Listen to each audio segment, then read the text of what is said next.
Welcome to another episode of the Recruitment Flex. I'm Serge, joined by my favorite co-host, Shelley Billinghurst. How's it going, Shelley? Oh, that's so nice. I'm actually your favorite. Some days, Serge. some days. There's some Oh, days that any other guest co-host would be my favorite, but today you're my oh, favorite well, co-host. gee, thanks. Gee, thanks. That just warms my heart. Good. I have the pleasure of introducing our guest today. This is certainly a topic I think we need to have more of. But I'm very pleased to introduce Stephen Rothberg, who's the founder and chief visionary officer with College Recruiter. Stephen, welcome to the show. Thank you so much for having me, Shelley. You're most welcome.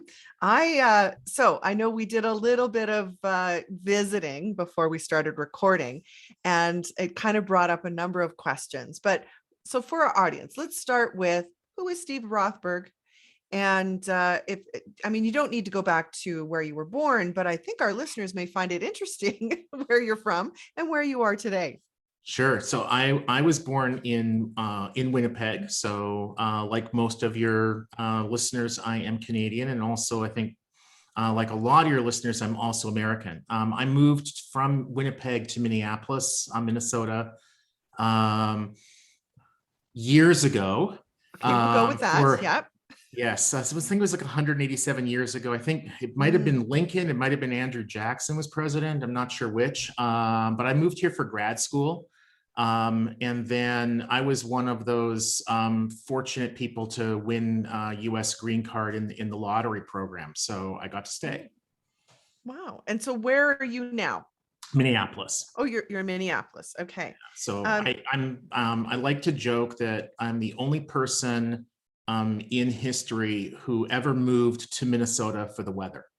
because you were coming from one. Oh, I get it. I get it. Oh, Stephen, that's hilarious.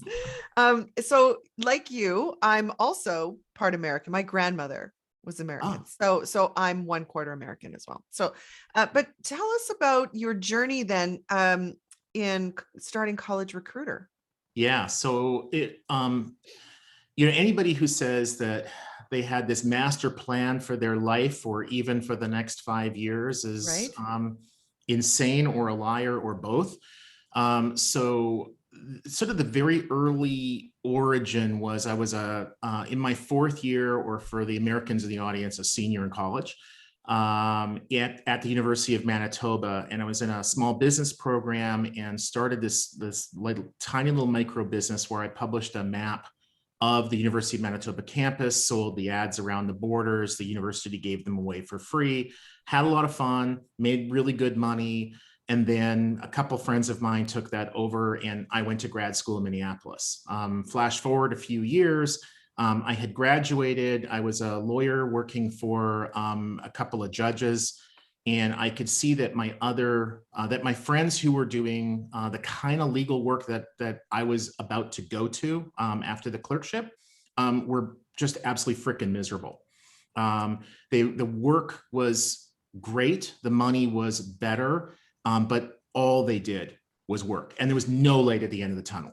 They were working 80, 90, 100 hours a week. And my intent when I went to law school was to get out after probably 5 years and start my own small business or join somebody else's. And it's like, I'm not going to give up 5 years of my life for this. It's just not worth it. So I sort of resurrected the business in Minneapolis.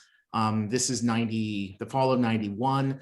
And I was publishing campus maps for a few different universities and sort of metro areas.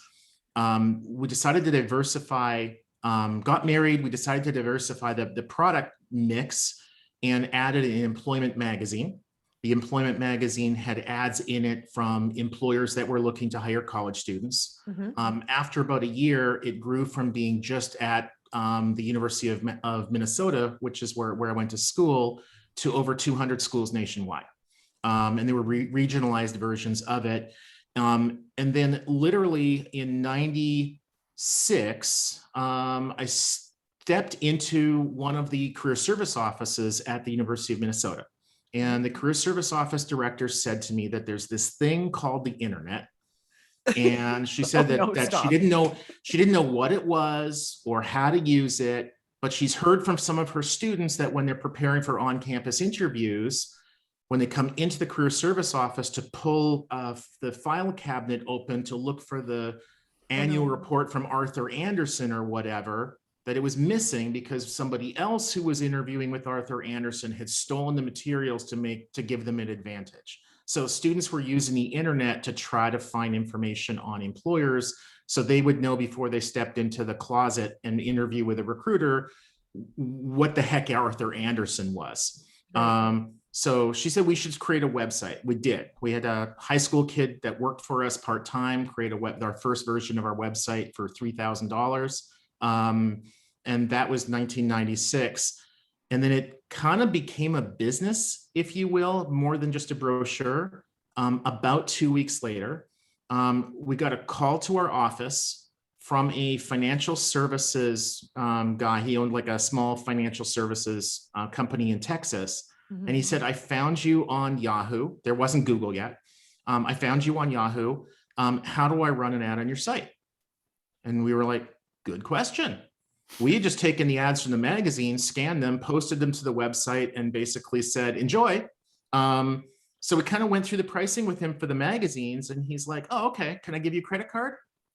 And it's like, okay, if you ever have a customer who's trying to give you money, you always want to try to find a way of accepting it. Just take it. Yeah. And so it's like, okay, sure. And a business was born. So within a couple of years, we got rid of the maps. Within a couple of years, we got rid of the magazines. And since 2000, we've strictly been online. So, College Recruiter is a job search site for students and recent grads. We help over 3 million of them find great new jobs a year. Who's your target client? Who are you targeting? Yeah, so on the client side, or we call them customers, but same shit, different pile. The target audience for us on the sort of the employer side, they are Fortune 1000 companies, Okay. government agencies, and other employers that hire at scale. And what we mean by scale is dozens, maybe hundreds into the same or similar role per year. The reason for that is the vast majority of college and university students are hired and employed by large organizations.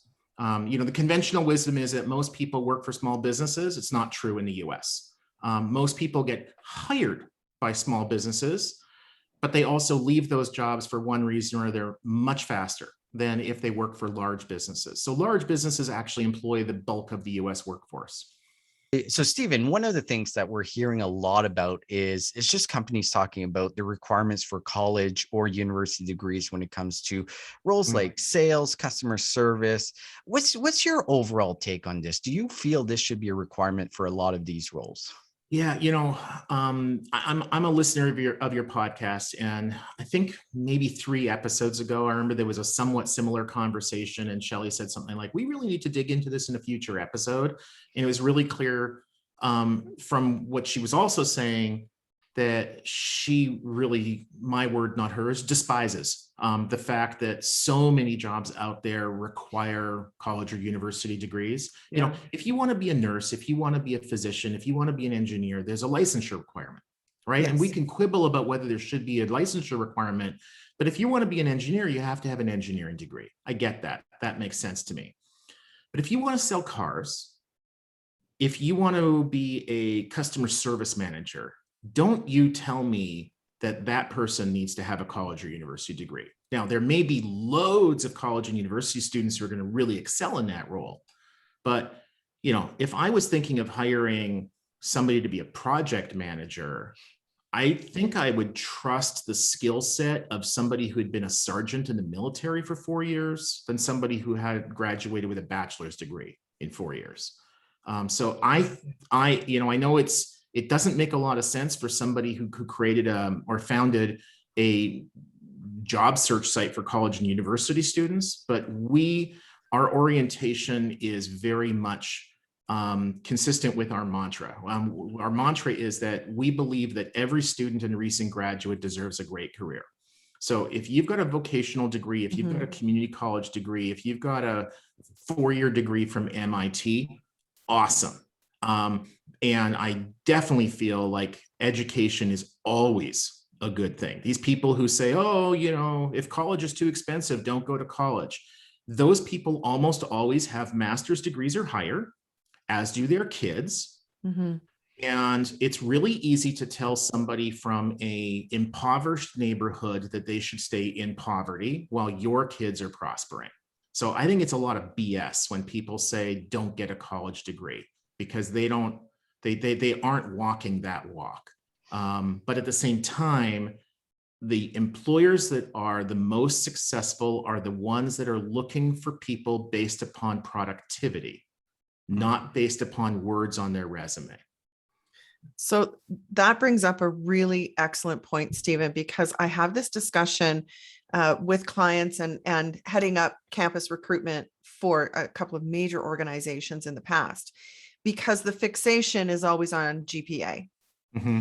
When in fact, a good, like a top GPA 3.8 or higher is a wonderful accomplishment. And boy, that probably doesn't come completely naturally. You got to work really hard. Mm-hmm. But hiring based on GPA, I've always found that you really need to dig underneath and look for evidence of, is this where their heart is at? Is this really what they want to do? Are they truly interested in the work? But unfortunately, you know, if companies require that you list your GPA and that's how they're going to decide, my opinion is that's stupid. Yeah. Honestly, it's just, honestly, all you're doing is you cannot be bothered to put any more effort into your recruitment advertising, right? And just send me everybody, list their GPA, and anybody with over a 3.8 gets an interview, or that's how they decide. Can you speak to that a bit, Stephen? Yeah. What do you see from employers? Yeah, you and I are completely aligned on that. The use of GPA was definitely something that I was in favor of when I was a student because my GPA was pretty good. I had a really high GPA coming out of high school. I had a really high GPA coming out of undergrad. And so at the time, naturally, I was thinking GPA really means a lot. And I agree. It typically means that you are a hard worker. It typically means that you're bright. And it typically means nothing as far as your productivity once you're in the workforce. So there was two things. One, a short story that I think might really help the listeners. There was a study probably 5, 6, 7 years ago that Ernst & Young did in the UK, where they studied the productivity in their workforce of students that they had hired from certain schools, certain majors, certain GPAs. Mm-hmm. And what they found was that not only was there a poor correlation between school, major, and GPA, there was a negative correlation. In other words, the better the school you went to, the better the perception of the school you went to, the more aligned your major was with Ernst & Young, accounting, finance, economics, and the higher your GPA. The worse was your productivity after you joined Ernst & Young, which made absolutely no sense to me until they explained how they measured it. So one way they measure that is tenure. The students that went to the best schools, best majors, and had the best GPAs left the soonest. They were gone after a year. So if you have to invest time, money, sweat, whatever into training your staff, and who doesn't? Some do it more, some do it less, but we all do it to an extent. You'd always want to have people with you for longer than shorter. And if you're with Ernst & Young for a year versus somebody else who's been there for 5 years, guess who's going to be more productive? And so that's the awesome. I think the epiphany that they had. Now, somewhat related to that is diversity.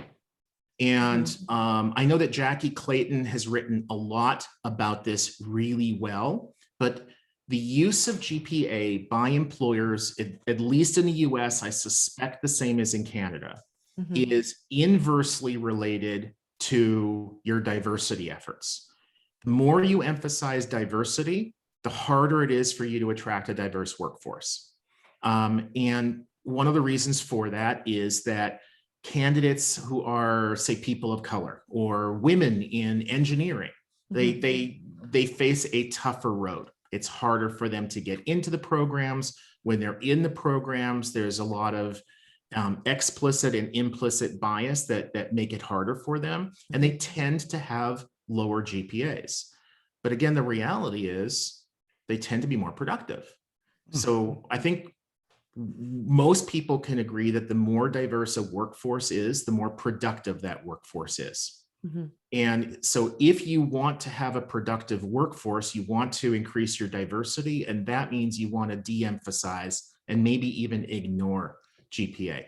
We've seen from employers that use College Recruiter an incredible shift in the last year, somewhat over the last 5 years.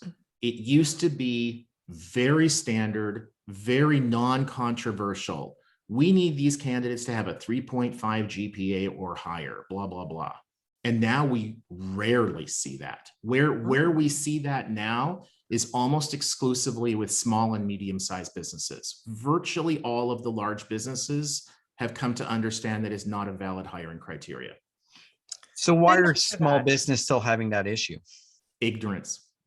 Okay. I was just going to say, it's not that they're ignorant people, meaning that they're not stupid. It's a lack of knowledge.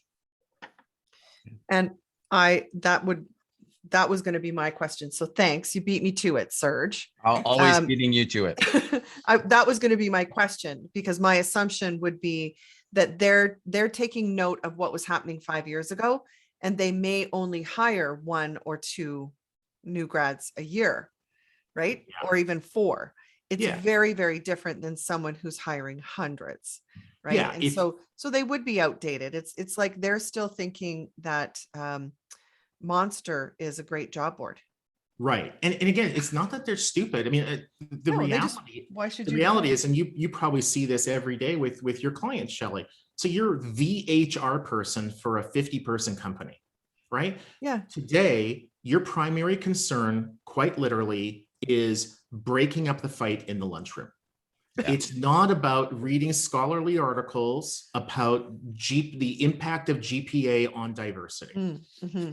The truth of that is having to explain to an employee why he's being terminated because we caught him on video peeing against the building. Would that be the inside or the outside of the building? Does one get him a warning if he's terminated? Just asking for a friend. True story. I want to deep dive on, I think. Serge, you're no fun. I know. I do want to deep dive on the challenge there is right now for companies to get to the students that are on campus. And Tim Sackett had a great article about this not too long ago about how really no one is really grabbed it and taken a leap. And LinkedIn had really the opportunity to really take a huge market share as far as the ability for employers to find those students, but they really haven't focused on it. So there's just information everywhere. Career services is really limiting the ability to do anything different than just job fairs. And if you've listened to our episodes, you know how we feel about job fairs. So how can college and campus recruitment evolve? Yeah. So I read and commented on Tim's article. Tim did a great job of laying out the frustrations of the employer that infrequently are trying to hire students or recent grads. He, for the benefit of the readers, basically he was trying to hire some salespeople for his staffing company and just kept hitting brick wall after brick wall after brick wall. But that said, I disagreed with most of what he wrote.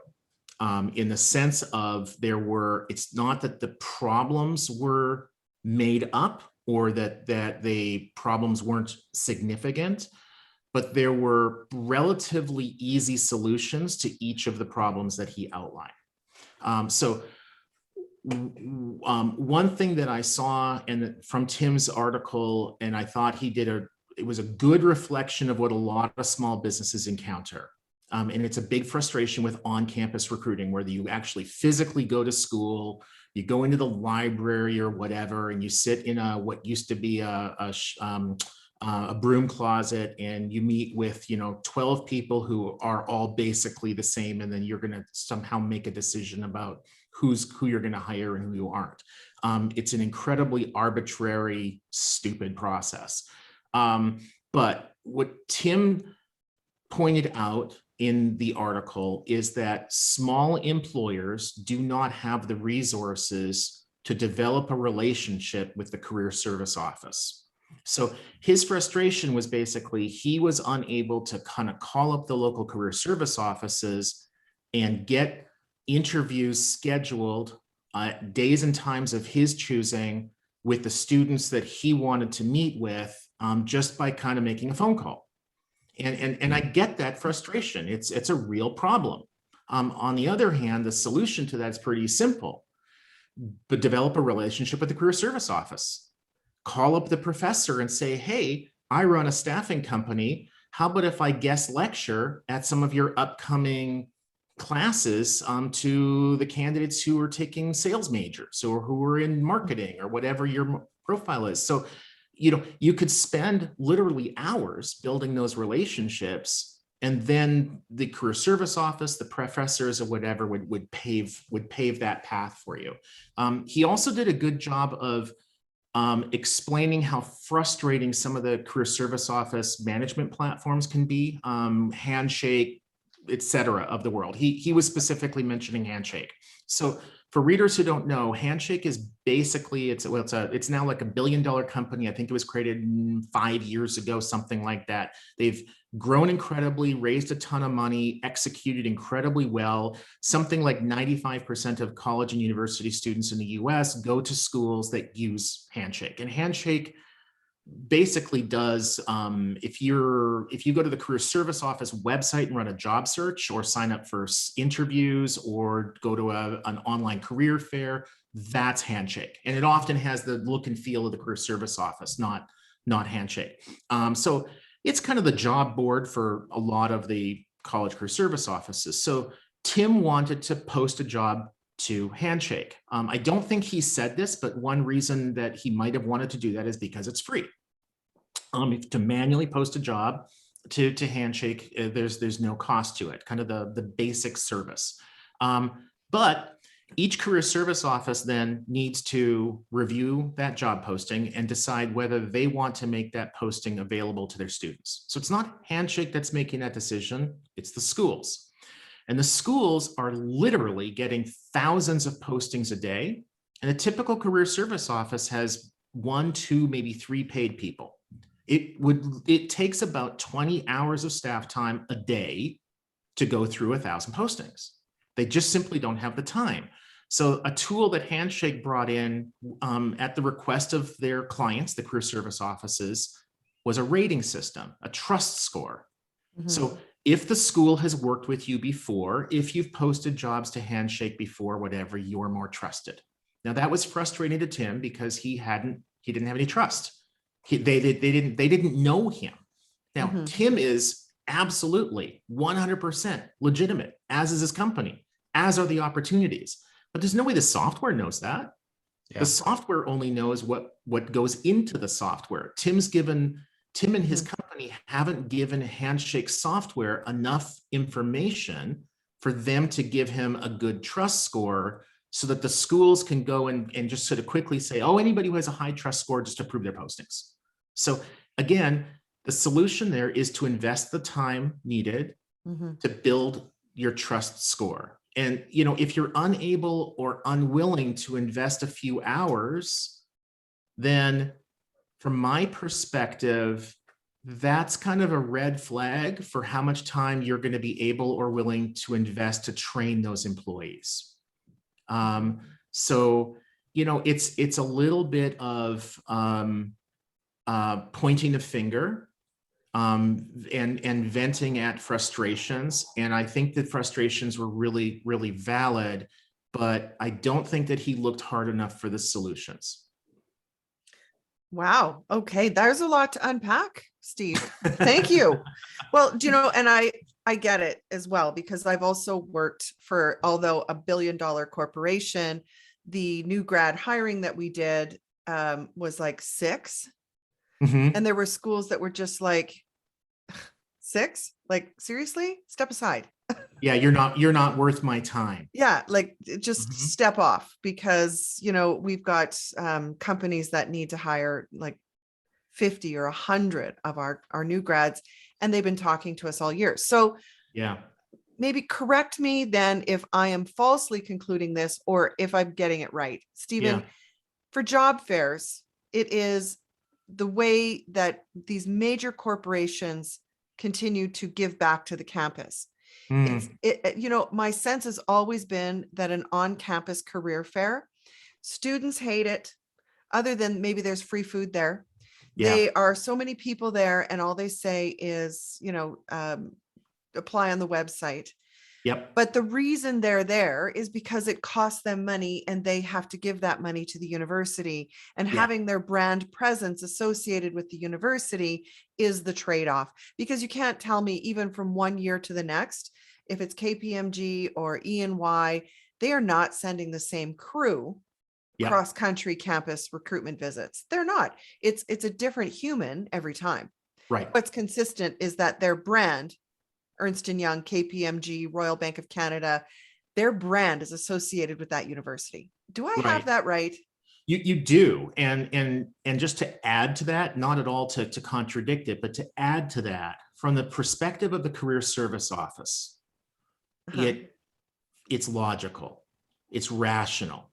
What they're doing is that they're saying, if you as an employer pay us at least hundreds, often thousands of dollars to attend our career fairs, that funds our operations. That's where they get the bulk of their money from.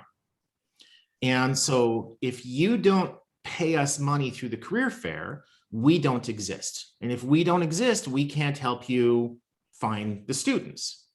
Now, I think it's reprehensible that universities require their career service offices to operate as sort of for-profit offices. Exactly. Yeah.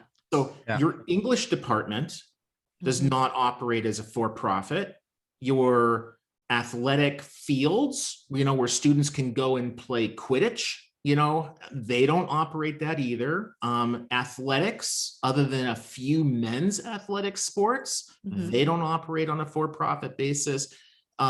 Food services does, career services does. It doesn't make any sense to me. It's never made any sense to Interesting. me at all that a school that charges you, you know, tens, sometimes hundreds of thousands of dollars, Mhm. will then deliberately undermine your ability to find a great job upon graduation, when clearly they know that if you find a great job upon graduation that then leads you into a life of hopefully prosperity, you Mhm. are going to donate money back to that school. It is ridiculously penny wise and pound foolish. Yes. Yeah. I couldn't agree more, because I know that's the other thing, is they will come back at you for more money. And Yeah. we want it as a gift. We want your money. Yeah. So yeah, like, Yeah, wow, thank you. the day you graduate is the day that you get hit up for money. It's also the day that the school stops providing you with any support whatsoever. Interesting. Well, let's talk about those people that just get out of school. They're now in the workforce. And you mentioned something on another podcast, and I thought it was really interesting, because a lot of companies talk about job hopping, that the younger generation is job hopping way more than previous generations. And I think you hit it right on the head. When I was listening to it, I'm like, that is exactly the reason why. So do you mind explaining what you said? And I think it'll hit the note with our audience. Hopefully I know which thing you were saying, but in my mind, there's really no difference in the job hopping between generations in terms of their desire to do it. What is different now than when I graduated? So I graduated from the University of Manitoba back in 1988. So, you know, pre-internet, all that kind of stuff. So big corporations, corporate mergers, lack of loyalty from companies to candidates, that was absolutely happening, but not nearly as much as it is now. The reality is that people, whether they're young or old like me, they do not want to move from company to company. They do so because they feel they have to.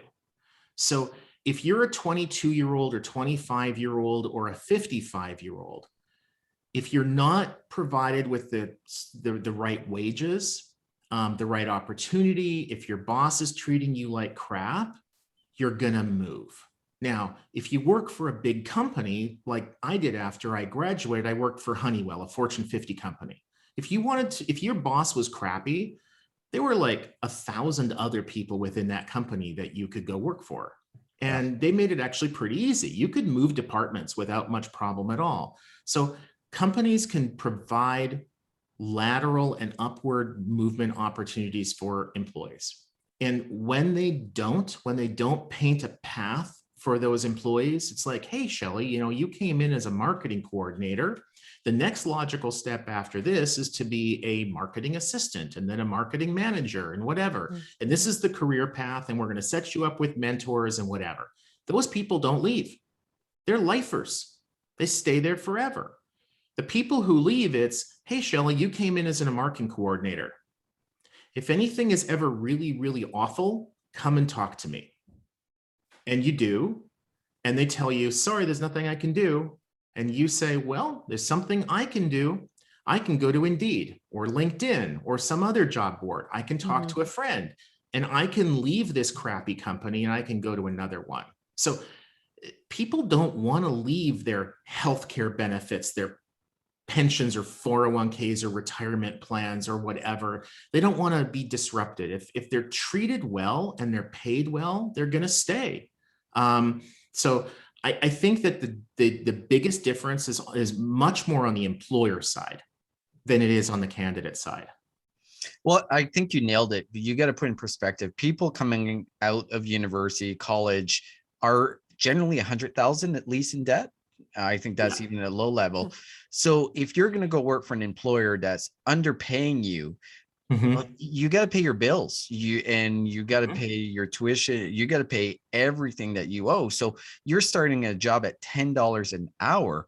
Of course, you're going to jump to that $15, $20 an hour a job. And unfortunately, a lot of organizations right now, the only way to get a generous salary increase is moving companies. Generally 2%, 4% is what companies are giving as far as raises.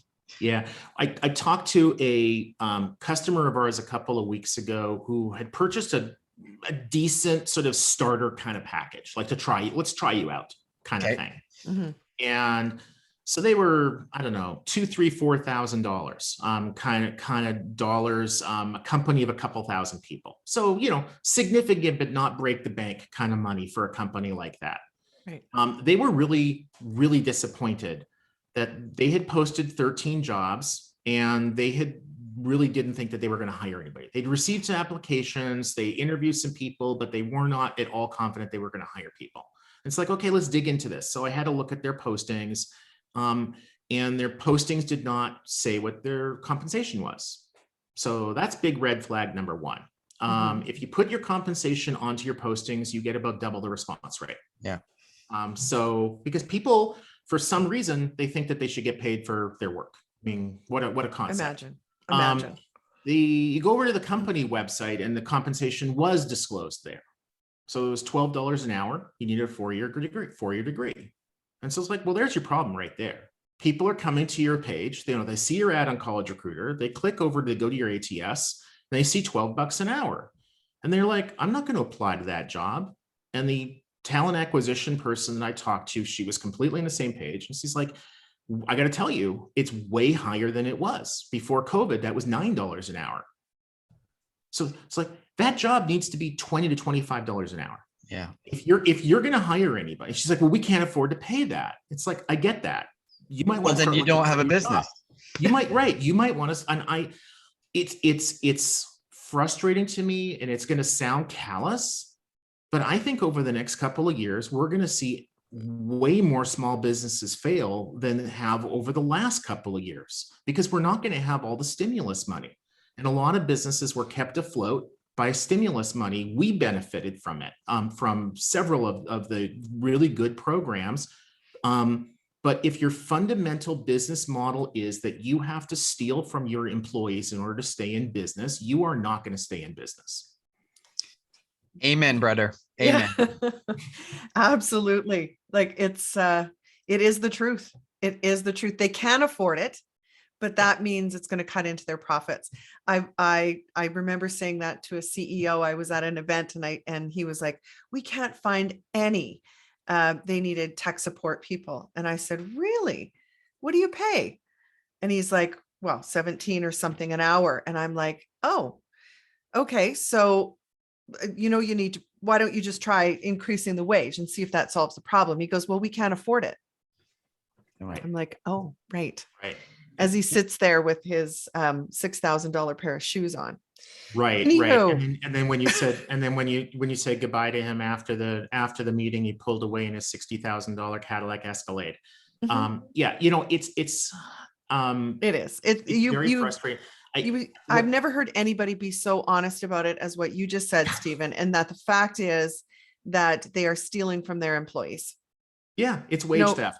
They don't want these people to actually have a living, because anyone who's paying that low of a wage and requiring a 4-year degree is this criminal. Like, people shouldn't apply to them. So I applaud you for just being one of the first people to just be plain blank honest about it. So I'm going to take us back to now. You started at the top of the show talking about the evolution of going from, a magazine in 1991, and somebody mentioned the word the internet.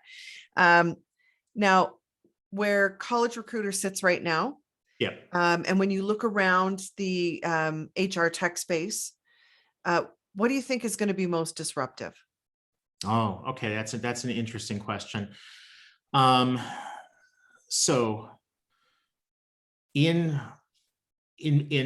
what sort of keeps me up at night and what gets me excited, not necessarily at night, that's never mind. But what gets me excited, too much information, is that I'm seeing over the last 3, 4, maybe 5 years, a huge increase in the number of talent acquisition professionals who are actually using data to drive their decisions. Until then, and I don't know if it was a previous generation, a lack of tools, a lack of experience, comfort, whatever it was, until then, most of the time I would see data being used to justify decisions.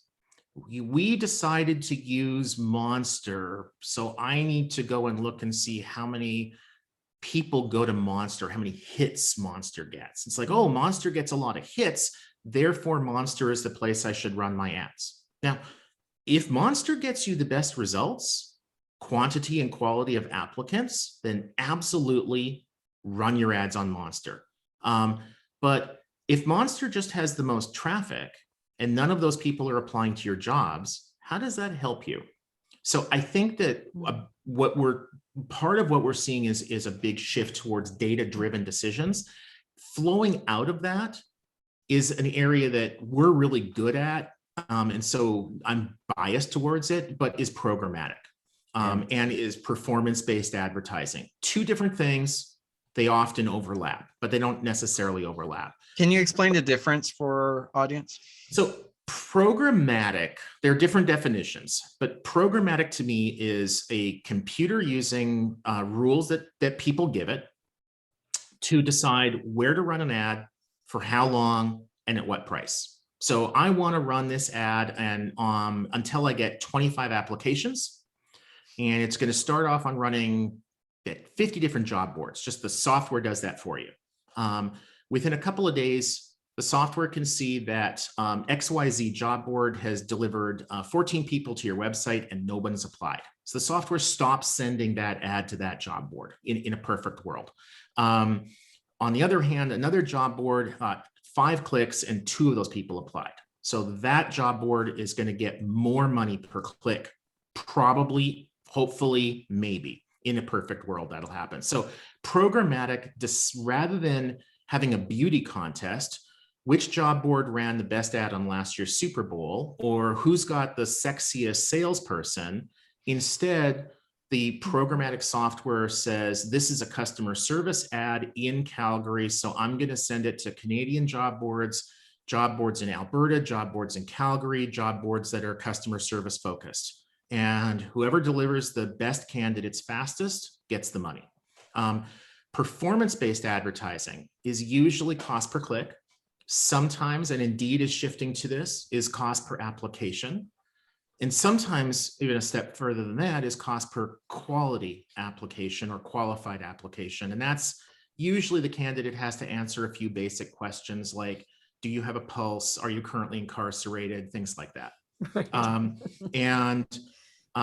Which, by the way, some of the best candidates out there are currently incarcerated, but that's a different story for a different day.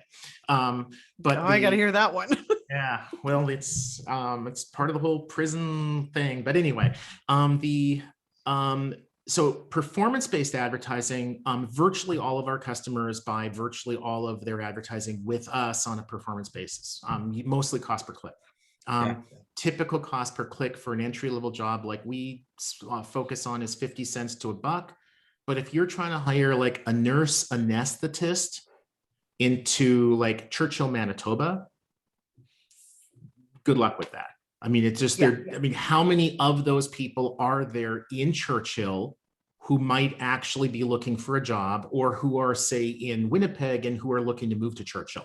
There just aren't any. So don't bother running those ads. But if you're looking for a customer service or salesperson or auto mechanic, or sort of like what the vast majority of hourly kinds of jobs are, programmatic cost per click completely kick ass. I agree. And you know what? I'm glad I'm no longer in sales on the job board side, because I sold everything because I was damn sexy. And now with programmatic, that would just take everything away with You're me. out of work. Yeah, it'd be very challenging. Good thing you pivoted. It's a good thing that the podcast is just audio only, because otherwise nobody would be able to get past the face. And Exactly. Right? It just enamored. Enamored is the word that comes to mind. Yeah. It'd be very tough. Stephen, it was a pleasure having you on. For our audience, how can they get a hold of you? Yeah, sure. No sweat. So feel free to drop me an email, Steven, STEVEN @collegerecruiter.com. If you don't know how to spell recruiter, you're listening to the wrong show. Hit me up on LinkedIn. If you want to be bored as hell, Twitter, I'm at Steven Rothberg. Great. You have a great blog on College Recruiter. So for listeners, it covers not only college recruitment, but overall the space. So keep it going. But Stephen, always a pleasure. Thank you so much. Thank you, Serge. Thank you, Shelley. Thank you. We'll talk again.